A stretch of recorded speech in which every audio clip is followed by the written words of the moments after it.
이재명 후보는 어제 갑자기 코로나 확진으로 일정을 다 취소했는데 검사 결과는 어떻게 나왔습니까? 양윤선 평론가님. 네, 확진자랑 접촉을 했다는 이제 연락을 받고 코로나19 검사를 받아야 해서 일정을 잠시 중단을 했었죠. 다행히도 음성 판정을 받았습니다. 이 결과를 검사를 받는 동안에는 어제 긴급 성명을 발표를 하기도 했었죠. 오늘은 이 검사 결과를 받자마자 보라매 병원이죠. 서울 보라매 병원을 찾아서 이 코로나19 전담병원이거든요. 보라매 병원이. 여기서 이제 아무래도 의료 인력 확보라든지 지금 이 병실 확보 문제 그리고 이 의료진의 어떤 한계에 도달한 모습들 그런 것들 직접 보고 현장에 좀 목소리를 청취하기 위해서 방역 사항이 워낙에 위급하다 보니까 일부러 없던 일정을 만들었다라고 하면서 상황을 직접 보러 왔다라는 말을 전했습니다. 네. 홍종석 기자님, 어제 일정은 취소했지만 아예 또 일을 안 하는 건 아니에요, 이재명 후보가. 맞습니다. 문재인 대통령과 김정숙 여사가 지금 3박 4일 일정으로 호주를 국빈 방문 중이죠. 대통령이 자리를 비운 사이에 이재명 후보가 이 수석 대변인을 통해서 코로나19 관련 긴급 성명을 발표했습니다. 대독을 시킨 이유는 다들 아시겠지만 지금 매주 타는 버스, 메타버스를 타고 대구 경북에 갔었는데 여기에서 만났던 분 중에 한 분이 확진 판정이 나면서 지금 코로나 검사를 받고 자택에서 격리 중이죠. 해서 이 수석 대변인을 통해서 성명을 발표한 건데 그 내용은 이렇습니다. 지금 5차 대유행이다. 이 규모나 속도 면에서 볼 때 정말 비상 상황이다. 총력 대응 정도가 아니라 특단의 대책이 필요하다라는 건데 그 특단의 대책의 내용은 이 일상의 회복을 잠시 멈추고 즉각적으로 거리두기를 강화해야 된다. 이렇게 강력 요청했습니다. 네. 사실 후보 입장에서는 말할 수는 있는 거지만 타이밍, 시점이 문재인 대통령 부부가 해외 순방 중이에요. 이 시점을 혹시 일부러 택한 걸까요? 이 시점에 담긴 전략은 뭡니까? 김상일 평론가님. 제가 볼 때는 전략이 있는 것 같진 않고요. 지금 이재명 후보가 전국 각지를 돌아다니는데 상당히 좀 그 인기가 많이 있습니다. 네. 사람이 많이 모이는데 사람이 많이 모이면 당연히 방역의 어떤 우려가 많이 되게 돼 있죠. 그래서 그 후보가 굉장히 고민을 많이 했던 것 같아요. 이거를 계속해서 끌고 가야 되느냐. 그러면 이것이 계속 그 회자가 되고 그리고 영향을 받으면 그러면 이제 그 상대편 윤석열 후보 쪽에서도 대규모 집회나 이런 거를 기획을 해서 또 하게 될 텐데 네. 그렇게 되면은 그 책임이 나에게 또 그리고 요번처럼 다행히 이제 그 접촉이 안 되고 심각한 사태로 이어지지 않았기 때문에 다행이지만 심각한 사태로 이어진다면 여당 후보로서 그 책임을 어떻게 다 질 수 있겠느냐 이런 고민이 많이 있었던 찰나에 네. 지금 이런 일이 발생을 한 거죠. 그렇기 때문에 지금 요 정도 수준에서 이렇게 결단 있는 모습을 보이는 게 여당의 후보로서 굉장히 책임 있는 모습이겠다라는 그런 결단을 한 것 같습니다. 네. 자, 이런 이재명 후보 곁에서 물론 지금 배우자 김혜경 씨도 같이 코로나 검사를 받고 이제 음성이 됐어요. 근데 늘 선거운동하면서 곁에서 든든한 내조를 하고 있는 김혜경 씨, 이재명 후보 부르는 호칭, 뭐 여러 화면에서 들으셨죠? 그 호칭이 지금 정치권에서 지금 화제가 되고 있는데 먼저 들어보시고 이어가 보도록 하겠습니다. 여보세요? 네, 접니다. 자기야. 네. 지금 사실 보고 있었죠? 보고 있었어요. 당연히 손발 좀 사잖아. 네. 이거 얼마예요? 10,000원입니다. 10,000원. 자기가 사줬어요?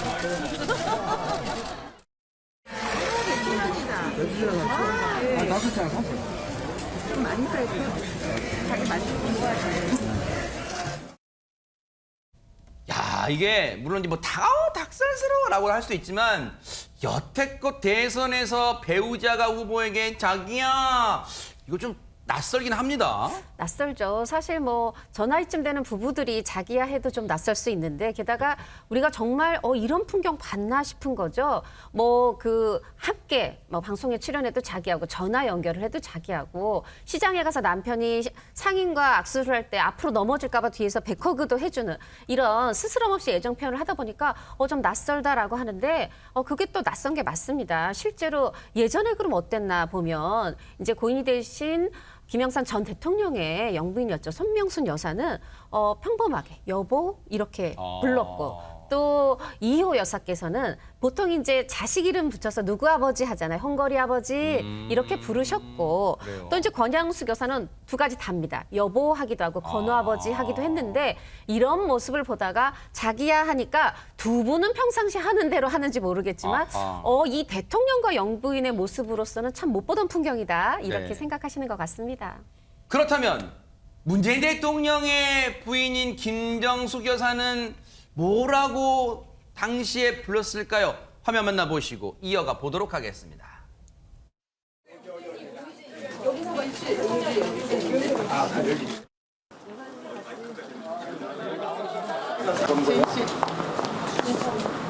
아니 자꾸 이제 그만 가요.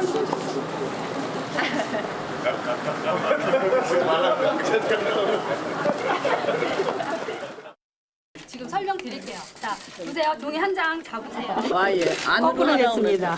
진실 아니. 내가 잘못 가르쳤는가 봐. 이렇게 안. 네네네. 만져기를. 네네. 아니 이게 평소에는 신경 안 쓰고 그냥 지나쳤는데 백성 변호사님 네. 제인 씨 이렇게 하네요. 제인 씨? 그러니까 사실 뭐 두 분이 원래 저렇게 호칭을 쓰시는지 저희가 정확하게 모르겠습니다만 쓰시니까 이렇게 쓰시겠죠. 이게 자연스럽지 않으면 잘 나오기 힘든 거니까. 근데 저런 모습을 보면 이제 국민들 입장에서는 보통 사람들하고 똑같네. 그러네요. 라는 생각을 하게 된다고요. 이제 그런 면이 사실 좀 서민적이고 친근하고 다가가기 쉽고 그리고 아까 보면 그만 가 이러고 막 뒤로 부르잖아요. 맞아요. 김정수 여사가. 근데 그런 것들이 보면 약간 애처가나 공처가 이미지 이런 것들도 있어서 뭐 사실 이게 연출된 거라고 생각하지 않습니다만 이런 모습을 보여주는 건 대외적으로 보여주는 건 여성표 공략에도 좀 의미가 있지 않을까 개인적으로 생각합니다. 그런 김혜경 씨가요. 늘 공식석상에서 나란히 동행하면서 적극적으로 내조하는 것도 있지만요. 혼자 일정을 수행하는 그런 보이지 않는 숨은 내조의 모습도 보였다면서요. 손정혜 변호사님. 지난 10일이었습니다. 김혜경 씨가 이재명 후보의 이제 메타버스죠. 대구 경북 첫 일정에 방문한 방문지가 이제 공개가 됐는데요. 울산 울주군에 있는 정토마을 수련회를 가서 법륜 스님과 차담을 했다라고 합니다.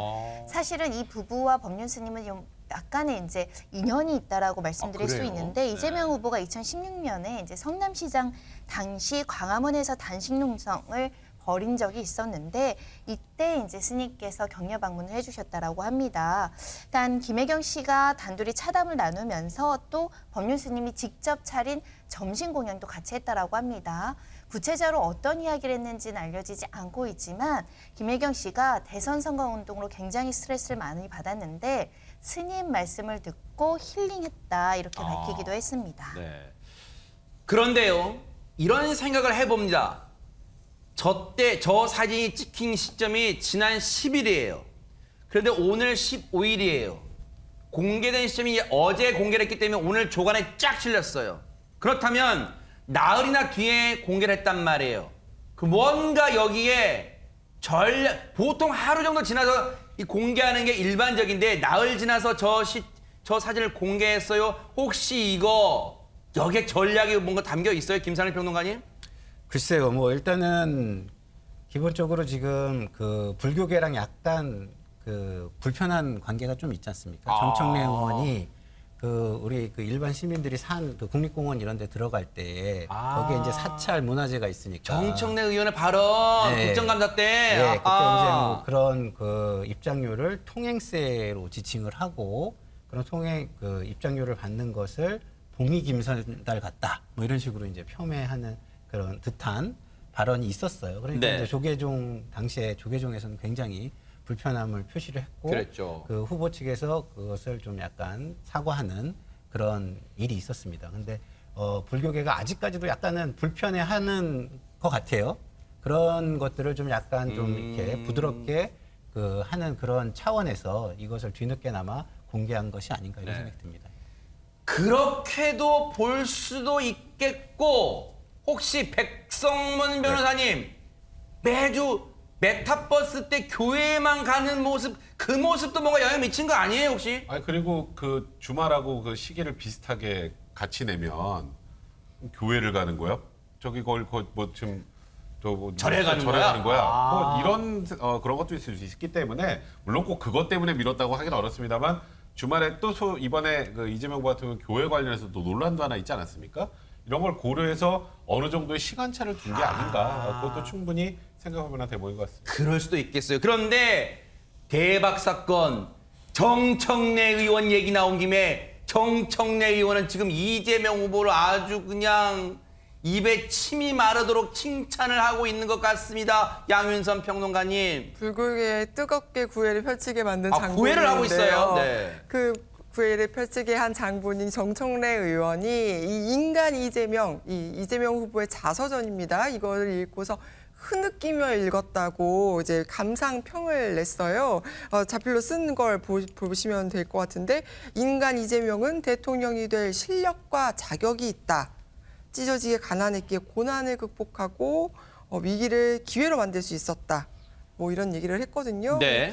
이 아주 인간 이재명과 심리적 일체감을 느끼면서 흐느끼며 읽었다고 감상평을 남겨놓으면서 흐느끼면서요. 흐느끼면서 누리꾼들에게 일독을 권하기도 했습니다. 네. 아니 근데 저렇게 뭐 반응이 나오면 감사하긴 하겠죠. 이재명 후보 입장에서. 근데 또 일각에서는 이거 너무 과한 거 아니야? 이비어천가 아니야? 뭐 그런 말도 나올 수 있을 거 아니에요. 예, 그렇습니다. 사실 이제 그 끼리끼리라고 보여지는 거는 좀 약간 과유불급이 돼선 전 안 된다고 생각을 하고요. 뭐 저런 책이 있으니까 좋은 책이니까 내가 읽었는데 내용은 이렇더라. 뭐 이렇게 얘기를 하면서 드라이한 소감과 감상을 이야기하고 좀 이렇게 일독을 권한다라고 이렇게 추천하는 그런 게 더 낫지 않았을까 이런 생각도 좀 해봅니다. 네.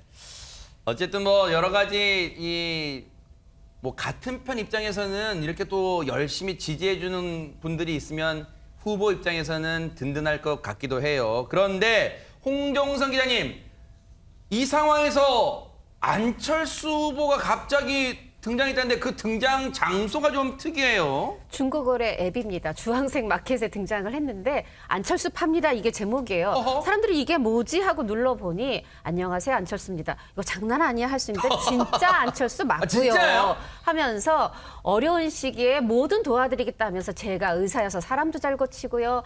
마라톤도 완주하니까 체력도 갑이고요. 교수했어서 사람도 잘 가르칩니다. 이렇게 하면서 뭐든 도와드리겠다 했더니 네. 사실 컴퓨터 백신 전문가기도 하잖아요. 맞아요, 네. 어떤 분은 우리 집에 와서 컴퓨터 좀 고쳐줘라 이런 반응을 올리기도 했습니다. 아니 그러면 진짜로 안철수 후보 필요할 때 정말 불러도 됩니까? 손정혜 변호사님. 네, 지금 말씀하신 중고거래 앱에서는 사람을 팝니다 이런 것들은 금지되어 있어서 게시물은 삭제가 됐다고 하고요. 다만 철수마켓이라는 이름으로 사실은 내년 1월 30일까지 철수마켓을 운영하겠다라고 이제 홍보 영상도 나와 있는 상황인데 일단 필요한 사람을 위해서 아이 돌봄 서비스도 할 수 있고 전단지를 배포하라면 전단지도 배포할 수 있고 숯불구이집에서 고기도 구워주겠다. 필요한 모든 것을 의뢰해달라고 지금 안철수 후보가 이야기를 하고 있는데요. 네. 실제로 의뢰자가 있었다고 합니다. 첫 번째 의뢰인인 한 워킹맘이 아이 돌보기 서비스를 신청을 해서 실제로 아이 돌봄 서비스를 했다라고 하고요. 혹시 네. 전단이 필요하신 분들 연락해 보셔도 좋을 것 같습니다. 네.